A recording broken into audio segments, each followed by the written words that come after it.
Before you get started with your business license application, you do want to make sure that you have your documents ready. The documents that you'll need to start your new business license: a save affidavit, an e-verify affidavit, a copy of the applicant's ID, a copy of the lease for the location that you're in, a copy of a professional license with the state of Georgia, and a copy of your state incorporated paperwork.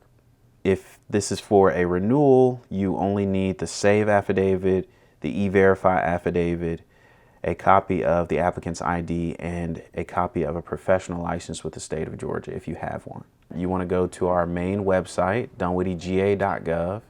You'll need to go to the business section, business license section under the business license here. And once you're on this page, we have a link that connects you to our eTrackIt portal at this link here. And this is what the eTrackIt portal looks like. For a new business license application or renewal, you have to first set up an account here at the top.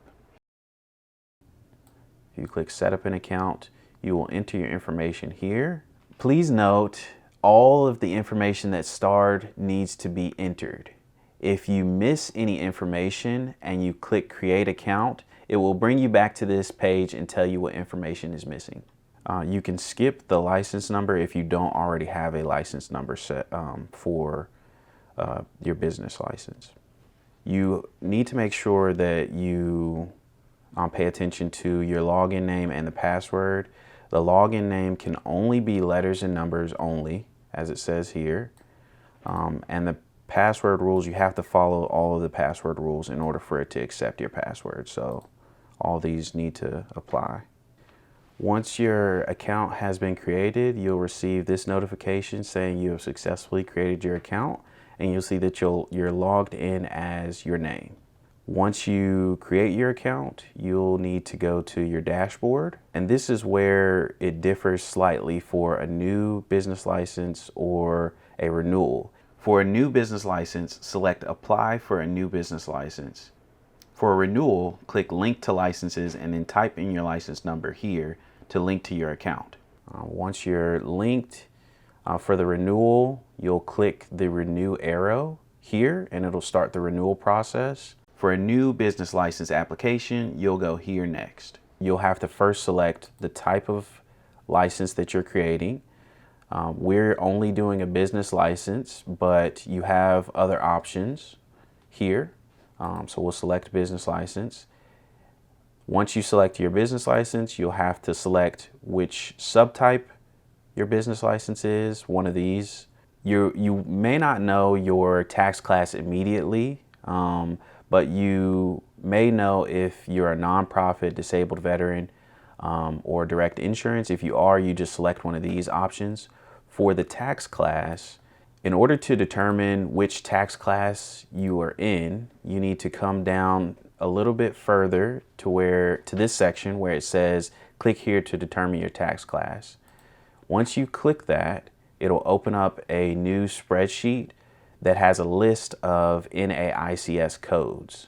Once you select your NAICS code, you will write that down and see on the side which tax class your business falls into.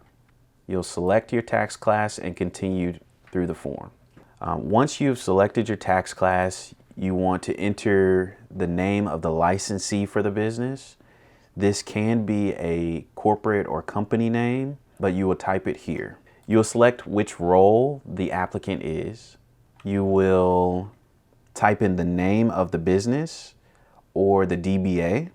If the business has a corporate name or a LLC, you'll type that here. If you have an e-verify number, you'll type that in here.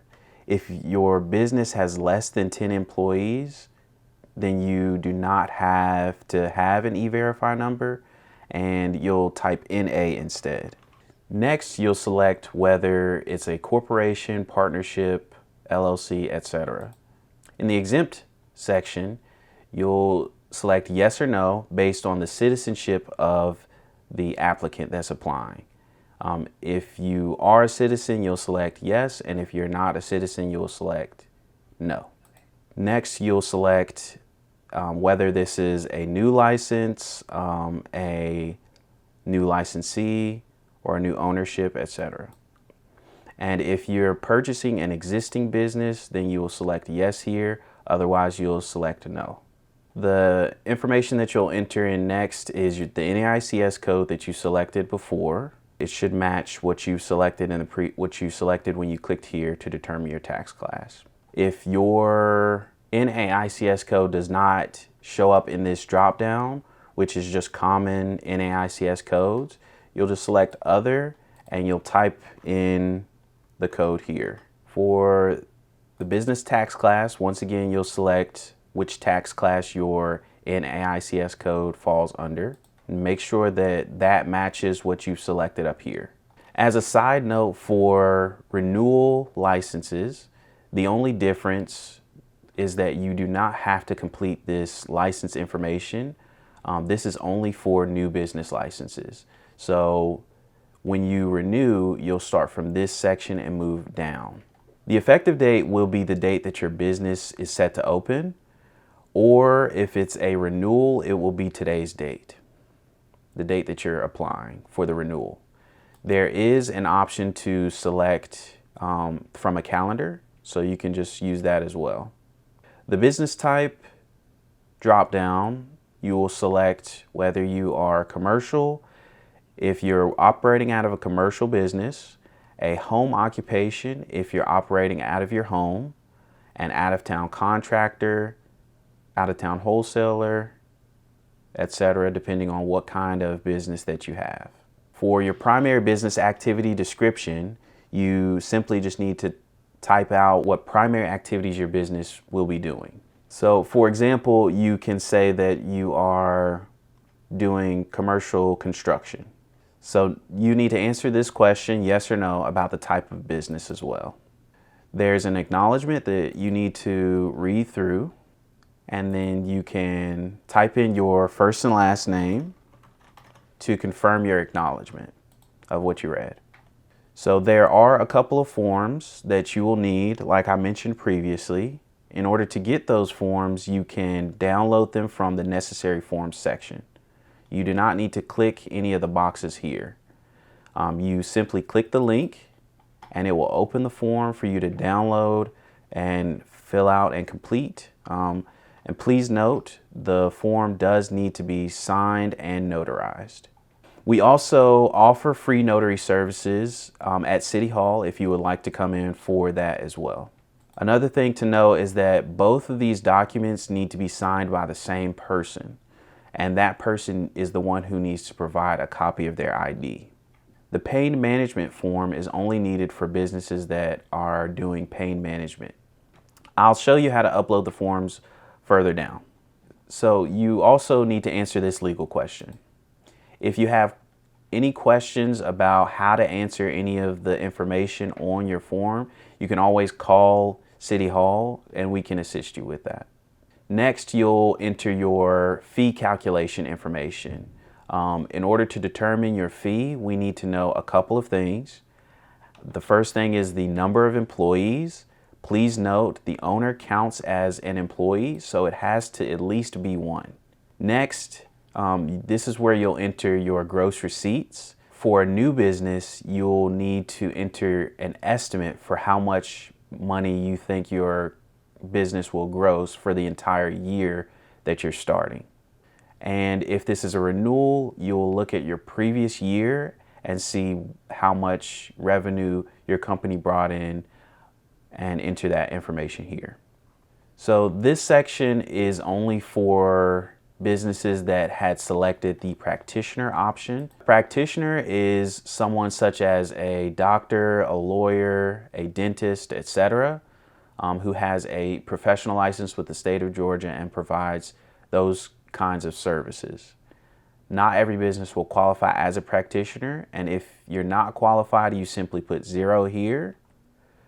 However, if you are a practitioner business, you have the option of doing the first 2 or number of practitioners.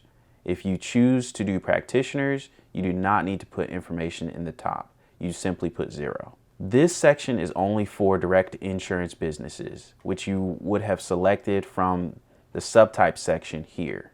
If you are a direct insurance business, you must enter the number of business locations and the number of business locations with certain risk. This section is only for home occupation businesses. If you're not a home occupation business and you operate out of a commercial building, you can skip this section.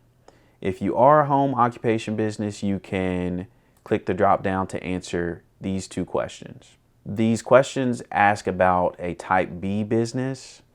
Type B simply means that you'll have customers coming to your home. If you will not have customers coming to your home, you simply just select no for these questions.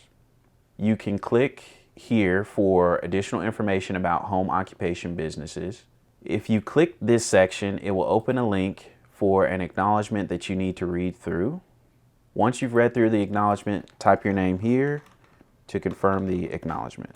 This section is for the required uploads that you'll need for your business license to be reviewed properly. The bottom ones are for specific businesses and as a result are not required.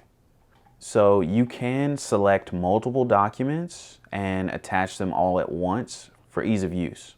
And we'll click open and it will attach them all. You can add descriptions for each one. Of course, if your file name is something that is not very clear, then you do want to add a description so that we will know what the document is. Once your documents are attached, you can simply mark the documents that are attached here, and the ones that are not attached, you can mark as not attached. Any documents that are starred do have to be sent in order for you to receive your business license. Once you've uploaded your documents and added descriptions, you can move on to the next step. This section is for your address and contact information. In the value section, you'll type in the beginning part of your address.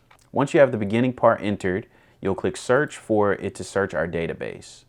It'll give you a drop down of options. If your address is not listed, it will give you a message here and you'll just click not listed for you to type in your address here. Once you've entered your address for the location of the business, then you'll have to come down and enter your mailing address. If it's the same as your location address, you can simply click this box and it will fill it in for you. The next section is contact information for the different people in your business. You do not have to fill out this information, but if you want to provide it so that we can contact the proper people, please enter your information. The only one that is required is applicant and the owner information. The applicant information is automatically filled in, as you can see here. Once you've entered all of your contact information, you can move to the next step. This is the review and submit step. You'll simply review all of the information that was entered, and you have to scroll a little further down to move to the next step once you've confirmed that all of the information is correct. If you need to make any changes to the information that you entered, you need to click edit here. And the final step is the payment step.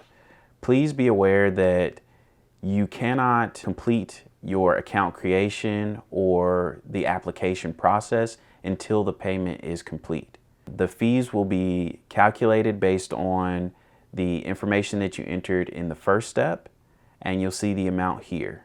If you would like to pay with a card, you can select Pay Now, and it will direct you to enter your card information.